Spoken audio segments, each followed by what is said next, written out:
नमस्कार, बहुत स्वागत आपका नादी टीवी पर। मैं हूं आपके साथ पारुल। आइए सीधे रुक कर रहे हैं हरिद्वार का, जहां श्री आनंद धर्मशाला ट्रस्ट द्वारा कार्यक्रम आयोजित किया गया है। सीएम धामी संबोधित कर रहे हैं। बड़े फैसलों के कारण ऐसे तत्व ये तो सुधार की दिशा में आगे बढ़ रहे हैं या फिर उन्हें कानून की सख्ती का स्पष्ट संदेश मिल चुका है।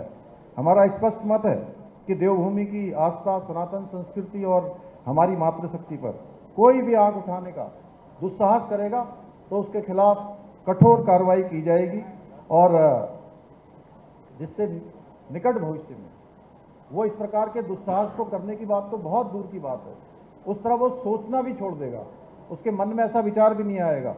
भाइयों बहनों, हमने समाज में व्याप्त असमानताओं को समाप्त करने के लिए पूरे देश में उत्तराखंड को पहला ऐसा गौरव प्राप्त हुआ उत्तराखंड वासियों को हमारे प्रधानमंत्री मोदी जी के मार्गदर्शन में कि समान नागरिक संहिता का कानून उत्तराखंड में लागू हो चुका है और 1 वर्ष से अधिक का समय बीत चुका है।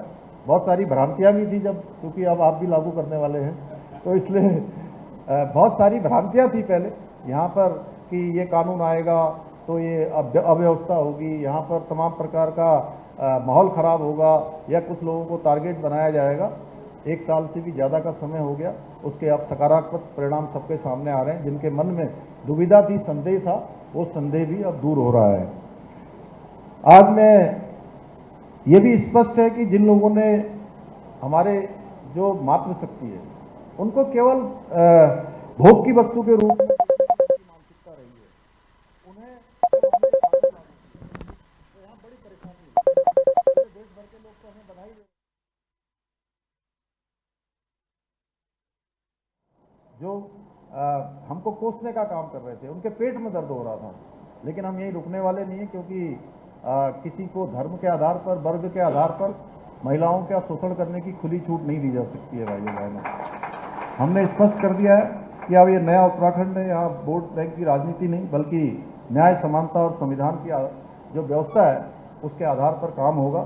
भाइयों बहनों, अभी हाल ही में कुछ दिनों से चल रहा था कि अभी कुछ लोग रास्तों में आकर आज चारधाम यात्रा चल रही है और पूरा देश दुनिया के सनातनी यहाँ आ रहे हैं। भाई साहब, बहुत चुनौतीपूर्ण हो रहा है। कल चारों धामों में यात्रा करने वाले लोगों का 1,02,000 यात्री जो है कल पहुँचे होंगे। अपने आप में रिकॉर्ड है, मतलब आज तक का सबसे ज़्यादा ये रिकॉर्ड है 1,02,000 का। तो ऐसे समय में कोई नमाज पढ़ने के लिए, हम क्या नमाज पढ़ने के लिए आपको पढ़िए, आप किसी के धार्मिक भावनाओं को हम कभी आहत करने वाले नहीं हैं, नहीं उसमें कोई विघ्न बाधा करने वाले, लेकिन सड़कों पर आकर अव्यवस्था करने का किसी को कोई अधिकार नहीं है।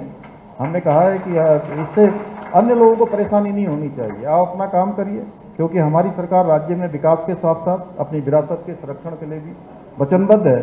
भाइयों बहनों, मुझे पूरा विश्वास है जिस प्रकार पतित पावनी माँ गंगा करोड़ों श्रद्धालुओं को आस्था, शांति और आध्यात्मिक ऊर्जा प्रदान करती है, उसी प्रकार से आनंद धर्मशाला भी आने वाले समय में श्रद्धालुओं को, जरूरतमंद लोगों को और समाज के लिए सेवा, सहयोग और सुविधा का एक बहुत सशक्त केंद्र बनेगी, एक प्रभावी केंद्र के रूप में उसकी पहचान होगी।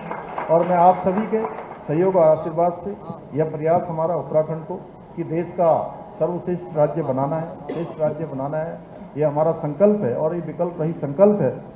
इसको अधिक ऊर्जा और शक्ति के साथ आगे बढ़ाने का जो आज आप लोगों ने यहाँ पर इतनी बड़ी संख्या में आकर इस पावन कार्य को शुरू किया है, ये हम सबको भी बल देता है, ऊर्जा देता है। और मैं एक बार फिर से आप सभी को बहुत बधाई देता हूँ और आदरणीय कैलाश जी का बहुत धन्यवाद करता हूँ कि इस पावन कार्य में मुझे भी आने का अवसर मिला।